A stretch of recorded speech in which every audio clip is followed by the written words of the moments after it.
ጋይስ እንዳልኳችሁ ይኸውላችሁ በቭሎግ መጥቻለሁ ሶ አሁን ቤቱ ምናምን ላጸዳ ነው ሶ እስከ መጨረሻው አብራችሁ ይሁኑ ማለት ነው ዘንጠሽው ምሰሪ ምናምን እንዳትሉ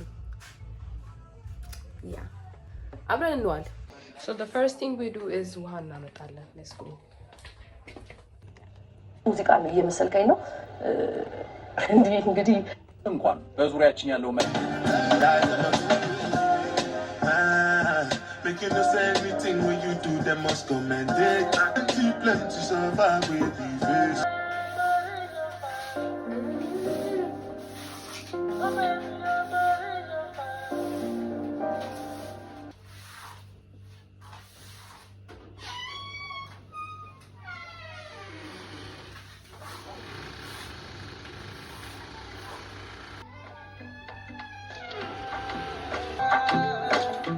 Girl, you know I have to go to work for the work, but this works for you.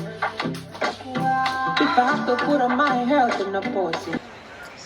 vlogun ሳልጨርሰው ምንድነው መብራትም ሄደው በቃ ሳልቀርጽ ስራውን ጨርሻለሁ ሶ ባይ በቀጣይ vlog ሙሉ ሰራላችኋለሁ